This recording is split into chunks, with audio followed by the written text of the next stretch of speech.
What's up, miss? This is like take couple thousand. It's take eight. I recorded 8 other videos, and every time something happened. I think the last one was fine. I don't know. My hair was like an afro. I wasn't messed because I just came from a soccer game. Um, I think it was against Rangeview, but either way, this is the PBL. Um, Sorry, this is taking forever. I've been having a lot of technical difficulties, and I have a big life outside of school, so school right now is really not my priority, being honest. But this is how the retail industry has adapted to COVID-19. By Julie Ashraf, Jedrick Beck. I don't know what happened to that kid. He did like one slide, so I just left his name in there, cause why not? I felt bad. Um, let's start with the problem. COVID-19 has affected a lot of businesses. Their practices due to health risks and retail is no different. So how did they change their adapt to the pandemic? I'm reading through my notes that I have on the speaker notes. Um, I'll send you. I think I'm gonna resend it to you, the PBL, and then you can just go through the slides and you think you automatically know what I'm talking about. So health risks, some of us are health risks, max mandation, way more regulations, and less physical customers, which makes selling a bit more harsh and harder. And one thing I personally noticed is that businesses are open less, which I really hated. You know, sometimes I'll go to the store and then I'll go up to the store and I can't open the doors. Like I look at the time, it closed like an hour ago. I'm like, I drove an hour over here, man. Um. So our we have modern mammoths right now, retail giants. I call them retail giants, like Walmart, Costco, Target, King Supers, etc. Um. And in this investigation of the evolution of retail shopping in America, I'm just focused in America for now, and we'll focus primarily in the post-industrial revolution era, when the retail really took off, all the way up to the digital revolution, which is right now, um, and the game changer, which is e-commerce. By contrast, the COVID-19 recession was triggered by sudden shutdown of consumer activity. People simply stopped eating out. Sometimes you go out and there's nobody outside. It's like deserted. I feel like I'm getting sick. Am I getting sick? Hopefully I'm not getting sick. Um, People simply stopped eating out, traveling, or even leaving their house. Roughly 4 million workers got laid off from their jobs, including me. Um, Factories shut down, offices, and just keeps on going. Even healthcare offices shut down.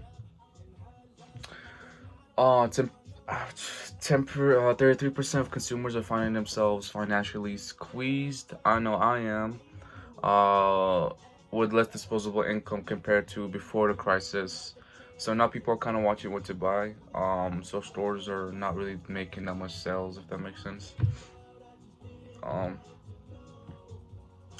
69% of consumers in stabilizing markets and 80% are in advancing markets are fearful of the health of others, which is top priority. If you don't feel safe with going to a store, then I personally think that the management of stores not doing a good job of just like the smaller things, like offering a mask when you walk in, sanitizing your hands before you walk in. Maybe just have someone out there sanitizing people. Why not?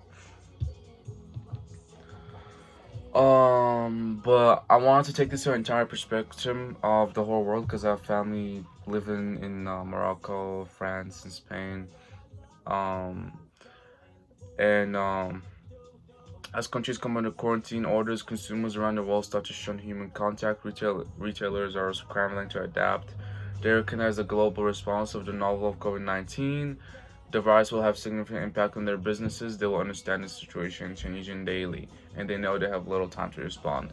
I said that because my dad owns restaurants in North Africa, Morocco. I don't know if you know where that's at, and one in France. Um, this happened overnight, so you really could not react to it, and you really couldn't go over because traveling was shut down. So either way, he acted quickly upon it.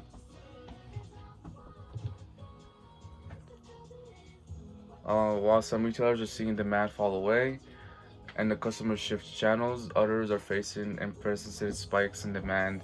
Grocery retailers are dealing with signatures out of stock. I don't know if you noticed, but the first 2 weeks of if you went to Walmart or Costco, some of the stuff would be out of stock, if that makes sense. One of those things was toilet paper. I don't know why toilet paper, but toilet paper was out of stock a lot. um, Now we get to the good stuff. Digital transition. COVID-19 pandemic is rapidly accelerating. Transition to the digital commerce and consumers are being asked to practice social distancing. E-commerce orders for groceries and other essentials have become survival tool for American families. Many families are trying to digital grocery services for the first time. For example, I'm gonna do this right now. If you have a phone, you can download the app. It's either an iOS or Android. One of my favorites is called Ship It. Where is it? It's right there. You just press on it and you just log in, make your stuff, and then you can order your groceries, food, whatever you want, right to your doorstep. I think that's what people have been using. I know that's what my family has been using. But according to data from Rocket Intelligence, online order volume from assortment groceries merchants rose 210.1% from March 12th through March 15th compared with some of the period of the year earlier. 210%, that's lots. That's a lot. Um, you can tell how a lot of households are rely upon curbside pickup or home delivery during pandemic are likely to continue to use those services once it's over.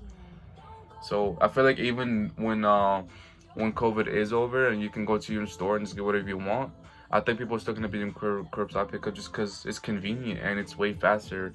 It's like you get whatever you want, and they have people in there that I know. I know my friend. He worked in Walmart. He works as a curbside packer or something like that, and it's his job just to like pack stuff into the people's cars and give them the exact groceries, whatever they wanted. And I want to talk a bit about the past. This kind of mirrors us to the aftermath of 2003 SARS epidemic in China. More than 8,000 people were infected by the SARS and nearly 800 people died. Schools and factories and shops were closed, and China's bustling city, bustling cities quickly turned into ghost towns. But the epidemic was also a catapult for digital shopping in the market. In slide 12, I have a graph of how many like which types of online shoppers are being used, and um and I want to talk about if you work in retail, how to stay safe. Practice social distancing. This means keeping your distance from other people. Obviously, as a retail employee, one of your core responsibilities may involve interacting with customers and coworkers face to face on a regular basis. Um, which is true. I'd say just put on if as a retail worker, I learned to put a smile whenever. Like you could tell I'm smiling. Just if you have the mask on, I learned how to do like my own little smile with my eyebrows. I don't know if that makes sense. I don't know why I said that's kind of cringe, but I guess just laugh it out, man. I don't know. Our solution is to give a presentation on a shift on online digital purchasing because consumers across age groups have already shifted spend to online channels. The longer the crisis lasts, the greater the likelihood online and omnichannel purchases will become the next normal thing. But yeah, that's my presentation. That's what I know about it so far. I was kind of speeding through that because I do not have much space on my phone. Right now the video is at 9 minutes. Um, so I don't want it to cut out because it almost just cuts out of nowhere and then I gotta do everything over again. But yeah, this is my presentation. Thank you for taking the time. Sorry, this is probably gonna take forever to get to you because my phone just takes forever to my phone doesn't take audio, so I use my old phone to get the audio and I gotta send it to here. And then it has to upload through here and then I upload it to YouTube and then from there it processes to the email or whatever. But yeah. Thank you. Have a good one. I'm looking forward to seeing you at school. I think I'll be back to school soon.